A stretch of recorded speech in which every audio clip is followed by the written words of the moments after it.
नमस्कार दोस्तों, एक बार फिर से आप सभी का कन्हैया बायोलॉजी क्लासेस में स्वागत है।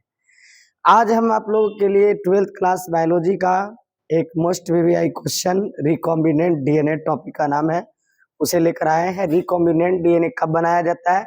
जब किसी व्यक्ति का आनुवांशिक रोग का उपचार करना होता है, या फिर कहा जाए कि अगर रिकॉम्बिनेंट डीएनए बनाते हैं तो अगर किसी तरह का मेडिसिन बनाना हो, दवा बनाना हो, इसके लिए रिकॉम्बिनेंट डीएनए तैयार करवाया जाता है। बायोटेक्नोलॉजी का एक बहुत बड़ा हिस्सा है जिसका नाम है रिकॉम्बिनेंट डीएनए, है ना। चलते हैं टॉपिक की ओर, है ना।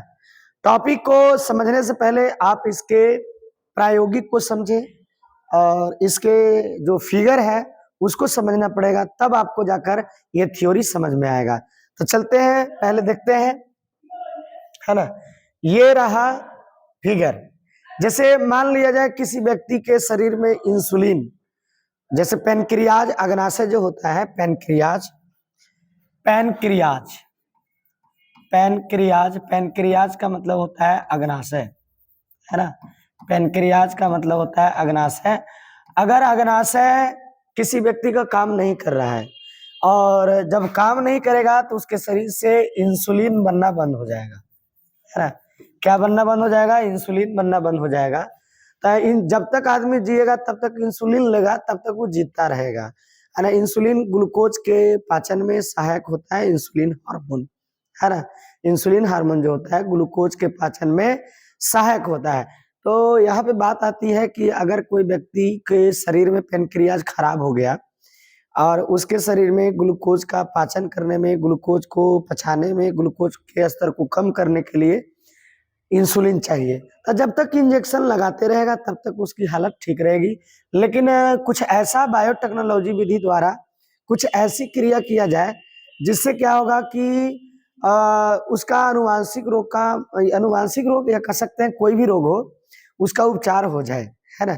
जैसे इंसुलिन लगातार उसके शरीर में बनते रहे, दवा नहीं ले, मतलब जो काम पेनक्रियाज कर रहा था, मोटा मोटी एक लाइन में बताते हैं, जो काम पेनक्रियाज कर रहा था वही काम कोई और करे, लेकिन वो प्रक्रिया कैसे होगा? तो वह प्रक्रिया रिकॉम्बिनेंट द्वारा ही पूरा होगा। तो मान लिया जाए कि मेरा पेनक्रियाज खराब हो गया, तो किसी अदर व्यक्ति के जो पेनक्रियाज स्वस्थ है उसके डीएनए का जरूरत पड़ेगा और उसके जीन की जरूरत पड़ेगा, और वह जीन उस जीन की आवश्यकता है जो इंसुलिन नामक हार्मोन बनाएगा। देखिए, शरीर में जो भी चीजें हैं, रंग का होना, कोई भी अंग है, कोई भी क्रिया है, कोई भी हार्मोन है, सब जीन से बनता है। सब किससे बनता है? सारा चीज जीन से बनता है। तो इसी बात को यहाँ पे सीखना है, जानना है कि किसी दूसरे स्वस्थ व्यक्ति का जीन को अपने शरीर में कैसे लाएंगे ताकि वो हार्मोन बनाने लगे, इंसुलिन, है ना। तो स्वस्थ व्यक्ति का, जो स्वस्थ व्यक्ति है उस व्यक्ति का मान लिया जाए ये डीएनए है। जो स्वस्थ व्यक्ति है उस व्यक्ति का मान लिया जाए क्या है? डीएनए है। और इस डीएनए 2 मीटर लंबा होता है, बहुत लंबा, 2 मीटर के आसपास लंबा डीएनए। जब 2 मीटर के आसपास लंबा डीएनए है और हमको चाहिए थोड़ा सा डीएनए, छोटा सा डीएनए का टुकड़ा चाहिए जिसमें इंसुलिन बनाने वाला जीन होना चाहिए। तो मान लिया जाए कि ये जीन है जो इंसुलिन बनाता है, उसका नाम है इंसुलिन, है ना। इंसुलिन कॉर्डेड जीन है, मान लिया जाए। इंसुलिन कॉर्डेड जीन मतलब इंसुलिन को बनाने वाला जीन है। सबसे पहले डीएनए को आप तोड़ेंगे, तो डीएनए को तोड़ने की क्रिया को कहा जाता है जेल इलेक्ट्रोफोरेसिस। अगर डीएनए को छोटे छोटे टुकड़ों में बांटेंगे तो उस क्रिया में करवाया जाएगा जेल इलेक्ट्रोफोरेसिस। और जेल इलेक्ट्रोफोरेसिस जब करवाएंगे तो डीएनए के फ्रैगमेंट तैयार हो जाएंगे। डीएनए के फ्रैगमेंट, है ना, डीएनए के फ्रैगमेंट तैयार हो जाएंगे। और जब डीएनए का फ्रैगमेंट तैयार हो जाएगा तो उस फ्रैगमेंट में से कोई एक टुकड़ा ऐसा होगा जिसमें वह जीन होगा जिसकी आवश्यकता है, मतलब इंसुलिन बनाने वाला जीन की आवश्यकता पड़ेगी, वह जीन की जरूरत पड़ेगी। तो भाई ये टुकड़ा हो गया जो इंसुलिन बनाने वाला, है ना, जीन है। इंसुलिन बनाने वाला जो जीन है वो इसके पास है, देखा गया, तो उसको कहा गया प्रोब डीएनए। क्या बोला गया? Probe DNA. अब प्रोब डीएनए को जो प्रोब डीएनए है उस प्रोब डीएनए की कॉपी तैयार करना है। मैंने फोटोकॉपी जैसे करते हैं ना कि बहुत सारा हो गया, वैसे ही हूबहू प्रोब डीएनए मतलब प्रोब डीएनए से कई प्रोब डीएनए बनाना चाहेंगे तब उसके लिए क्या करना पड़ेगा, पीसीआर। पीसीआर एक विधि है, पॉलीमरेज चेन रिएक्शन। उस पॉलीमरेज चेन रिएक्शन के द्वारा जो पीसीआर जब करवाया जाएगा तो बहुत सारे फ्रेगमेंट बन जाएंगे। जब बहुत सारे फ्रेगमेंट बन जाएंगे, बहुत सारे डीएनए बन जाएंगे, यानी पीसीआर द्वारा प्रोब डीएनए की बहुत सारी इन विट्रो कॉपी बन जाएगी, बहुत सारी कॉपी तैयार हो जाएगी। जब बहुत सारी कॉपी तैयार हो जाएगी तब क्या किया जाएगा कि जेल इलेक्ट्रोपोरेशन करवाया जाएगा। क्या करा जाएगा, जेल इलेक्ट्रोपोरेशन करवाया जाएगा, जिसमें ई कोलाई नाम का एक बैक्टीरिया का प्रयोग होगा। ई कोलाई नाम का एक बैक्टीरिया का प्रयोग होगा, और जब ई कोलाई नाम के बैक्टीरिया का प्रयोग किया जाएगा और जेल इलेक्ट्रोपोरेशन द्वारा इस बैक्टीरिया में, है ना, पोर बना दिए जाएंगे। पोर मतलब छिद्र तैयार कर दिए जाएंगे। जब इसमें पोर तैयार किया जाएगा तो बैक्टीरिया का अपना डीएनए, बैक्टीरिया का अपना डीएनए होस्ट डीएनए है और प्रोब डीएनए बाहर से ला रहे हैं, तो उस डीएनए को कहा गया गेस्ट डीएनए, यानी प्रोब डीएनए ही क्या बन जाएगा, गेस्ट डीएनए। तो जब होस्ट डीएनए गेस्ट डीएनए जुटेंगे तब जाकर रिकॉम्बिनेंट डीएनए तैयार होगा। जब होस्ट डीएनए और गेस्ट डीएनए एक दूसरे के साथ जुड़ जाते हैं तो उस क्रिया को कहा गया, माने उस डीएनए को कहा गया रिकॉम्बिनेंट डीएनए के नाम से जाना गया। अब इसी थ्योरी को हमने लिखा है, बिल्कुल आसान है। 5 नंबर का सवाल आता है, 2 नंबर का भी सवाल आता है रिकॉम्बिनेंट डीएनए से रिलेटेड। जैसे हमने थ्योरी में क्या लिखा है बच्चों, देखो ध्यान से पूर्वक। रिकॉम्बिनेंट डीएनए तो टॉपिक का नाम हो गया, ठीक है। रिकॉम्बिनेंट डीएनए को रिकॉम्बिनेंट डीएनए पुनर्योजक डीएनए के नाम से जाना जाता है। कहता है ई कोलाई जो भी बताया, जो बैक्टीरिया था, ये जो बैक्टीरिया था, इस बैक्टीरिया में जो डीएनए था ऐसे, ये जो बैक्टीरिया है इस बैक्टीरिया को कहा गया ई कोलाई। ई कोलाई के डीएनए, ई कोलाई के होस्ट डीएनए, जैसे अपना डीएनए को कहेंगे होस्ट डीएनए, तो डीएनए यानी ई कोलाई बैक्टीरिया के डीएनए को होस्ट डीएनए कहेंगे। होस्ट डीएनए को उपयोगी गेस्ट डीएनए, जो जरूरत है डीएनए वो हो गया गेस्ट डीएनए के साथ जोड़कर बने डीएनए को रिकॉम्बिनेंट डीएनए के नाम से जाना जाता है।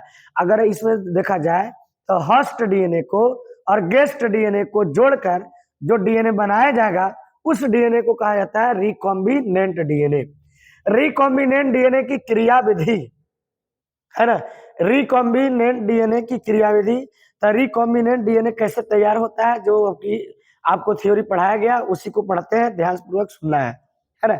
रिकॉम्बिनेंट डीएनए तैयार करने के लिए सबसे पहले उपयोगी जीन को, है ना, उपयोगी जो जीन है, सबसे पहले उपयोगी जीन को जेल इलेक्ट्रो, देखिए यहां लिखा हुआ है जेल इलेक्ट्रोफोरेसिस द्वारा तोड़कर अलग कर लिया जाता है ना। जेल इलेक्ट्रोफोरेसिस द्वारा तोड़कर अलग कर लिया जाता है। जैसे देखिए इसमें बताना चाहेंगे कि इस डीएनए में जेल इलेक्ट्रोफोरेसिस कराया गया तो डीएनए टूट गया, और टूटने के बाद जो जीन चाहिए वह जीन प्रोब डीएनए के माध्यम से आपको मिल गया, है ना, प्रोब डीएनए के माध्यम से आपको मिल गया। इसके बाद बात आती है कि जब तोड़ कर अलग कर लिया जाता है, जिससे प्रोब डीएनए तैयार होता है। जिससे क्या तैयार होगा, प्रोब डीएनए तैयार होता है, और प्रोब डीएनए का पीसीआर कराकर डीएनए संवर्धन किया जाता है, डीएनए के अनेक टुकड़े बनाए जाते हैं। इसके बाद किसी बैक्टीरिया मतलब ई कोलाई बैक्टीरिया में जेल इलेक्ट्रोपोरेशन के द्वारा पोर्स बनाए जाते हैं, मतलब छिद्र बना लिए जाते हैं, और ई कोलाई के बैक्टीरिया जो है उसके होस्ट डीएनए और गेस्ट डीएनए को जोड़ करके एक रिकॉम्बिनेंट डीएनए तैयार कर लिया जाता है। होस्ट डीएनए और गेस्ट डीएनए को जोड़कर रिकॉम्बिनेंट डीएनए तैयार किया जाता है। तो एक बार फिर से पढ़ना चाहेंगे कि ई कोलाई के, है ना, ई कोलाई के होस्ट डीएनए को उपयोगी गेस्ट डीएनए के साथ जोड़कर बने डीएनए को रिकॉम्बिनेंट डीएनए के नाम से जाना जाता है। रिकॉम्बिनेंट डीएनए की क्रियाविधि, रिकॉम्बिनेंट डीएनए को तैयार करने के लिए सबसे पहले उपयोगी जीन को जेल इलेक्ट्रोफोरेसिस द्वारा तोड़कर अलग कर लिया जाता है, जिससे प्रोब डीएनए प्राप्त होता है। अब प्रोब डीएनए का पीसीआर करा करके डीएनए संवर्धन कराया जाता है। इसके बाद किसी बैक्टीरिया ई कोलाई में जेल इलेक्ट्रोफोरेशन द्वारा पोर्स तैयार कर लिए जाते हैं, छेद बना लिए जाते हैं, और ई कोलाई बैक्टीरिया के होस्ट डीएनए के साथ गेस्ट डीएनए को जोड़कर रिकॉम्बिनेंट डीएनए तैयार कर लिया जाता है ना। एक बार थ्योरी पे चलते हैं, तो थ्योरी पढ़े। अब है कि प्रायोगिक रूप से देखा जाए तो कैसे होगा भाई। सबसे पहले ये जो बढ़िया व्यक्ति का डीएनए है, ये बढ़िया व्यक्ति का डीएनए लिया गया है ना, और वहाँ एक ऐसा जीन है जो इंसुलिन बना सकता है, उसी जीन की आवश्यकता है। तो इस बड़े से डीएनए को तोड़ेंगे जेल इलेक्ट्रोफोरेसिस द्वारा, जिससे आपको जो टुकड़ा प्राप्त होगा उसको कहेंगे प्रोब डीएनए। अब प्रोब डीएनए को आप क्या करेंगे, पीसीआर करवाएंगे, पॉलीमरेज चेन रिएक्शन। पीसीआर करवाएंगे तो आपको डीएनए के बहुत सारे टुकड़े प्राप्त हो जाएंगे। और इस तरह से देखा जाए तो जेल इलेक्ट्रोपोरेशन द्वारा, फिर इसके बाद क्या करना है, जेल इलेक्ट्रोपोरेशन द्वारा एक बैक्टीरिया लिया जाएगा, उस बैक्टीरिया में बहुत सारे पोर बनाए जाएंगे। अब जब पोर बन जाएंगे तब प्रोब डीएनए है ना बैक्टीरिया में प्रवेश करेगा, और वह गेस्ट डीएनए के रूप में प्रवेश करता है।